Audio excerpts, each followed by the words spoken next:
for joining us today and welcome to Kids Church. My name is Anne and I am so excited to be with you today. I've not been in this studio yet so far and I'm a bit curious about what's around me. But first, let's take a look at our memory verse. Hey kids, are you ready for our memory verse today? I want you to stand up with me. Here we go.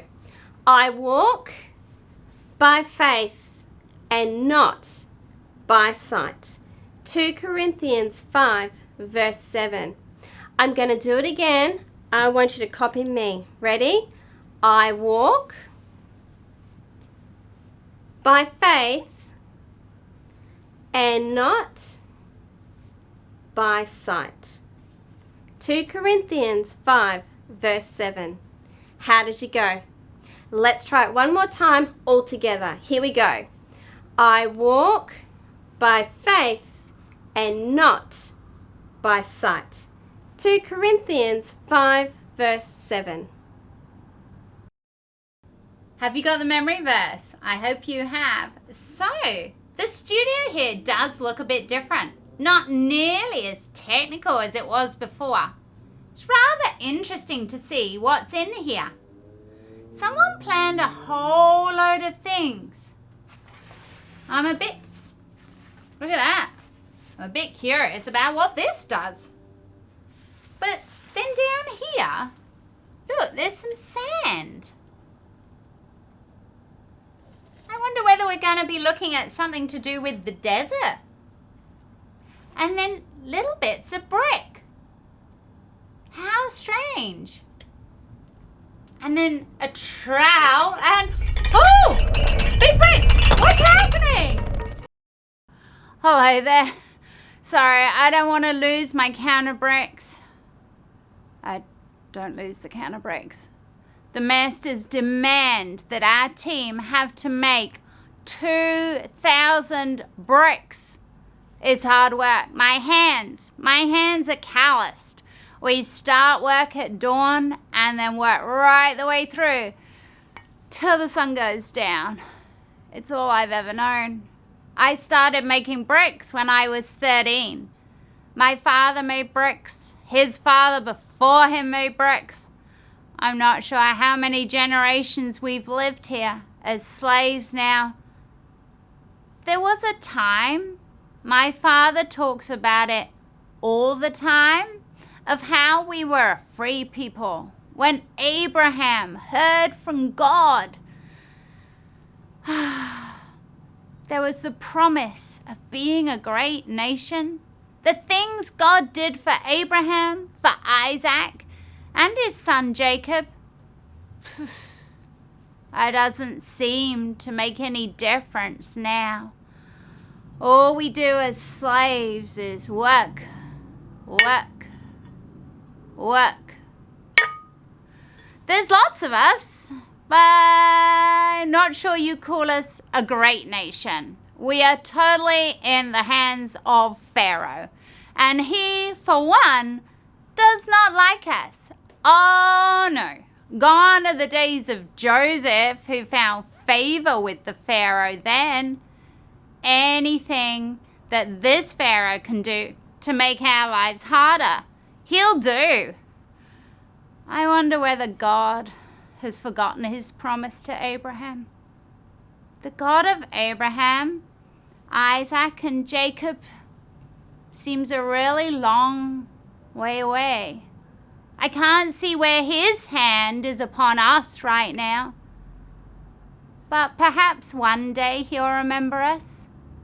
Perhaps one day it'll be different. Gotta go to sleep. Approximately 10 days later. Oh, wow. Oh, wow. Oh, wow. You would not believe what has happened these last few days. It all started when Moses went to Pharaoh and said to him that he, Pharaoh, must let us, the Israelites, go to the mountain to worship God. And Pharaoh, what a surprise, said no. And then Pharaoh said we wouldn't be given straw we have to now gather our straw to make the bricks. We were already making 2,000 bricks. How are we meant to do that? A hard job just got harder. Moses told us that what God had told him and reminded him to tell us was of the promise that he had made to Abraham. That was years ago. And I have to admit, we didn't really pay much attention. Moses, and maybe God, had just made a hard job so much harder work for us. A load of my team said how much they hated Moses and wished he'd shut up. I think I felt the same. But there was something about Moses. He seemed to know the God that was talking to him. And he trusted what God said. I want that. I want to trust God, even when things don't seem to be working out. I want to know him that well. Anyway, so Moses didn't give up. He went back to Pharaoh again and again, and each time Pharaoh said no. But when Pharaoh said no, guess what? God brought a plague upon the Egyptians. Not on us. All the Israelites were good. But first, there was the river that they all drank from and they all bathed in. Well, that river turned to blood. Then a load of frogs, then a swarm of gnats, then they were everywhere, then the flies, and so it went on. Pharaoh got madder and madder. We were so afraid until Pharaoh finally said, you'll never believe it, he said we could go. And then he changed his mind. Well, this then seemed to make God mad. So now we got Pharaoh mad and God mad. Is this the God that Abraham knew? He seems incredible. And do you know what I really want? I want to start to worship him better, knowing who he is.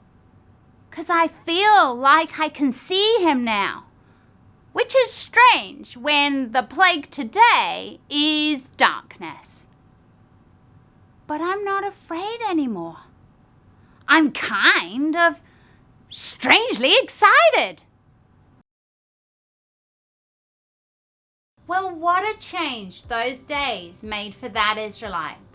All the Israelites had ever known was slavery. They were born slaves, and they thought that they would die a slave. They had heard about the God of Abraham, but didn't know him. Maybe they hadn't heard him speak to them, and so they didn't trust him yet.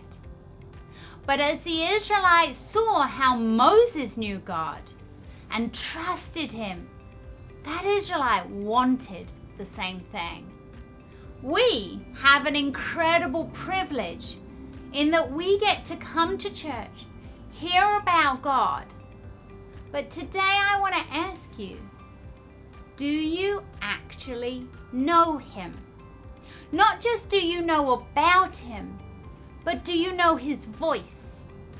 And therefore, even if life gets a bit bumpy and hard, can you still trust him? Because you know who he is. The Bible tells us that we don't need to be afraid because God is with us and will strengthen us and will hold us with his righteous right hand. How incredible is that?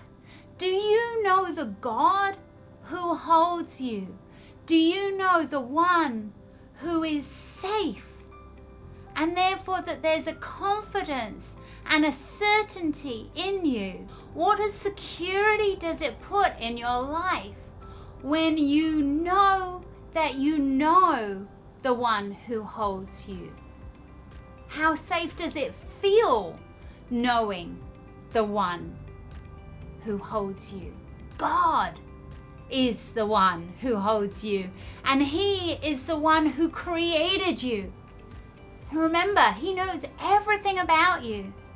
He knows the number of hairs on your head. He knows the way that you're wired.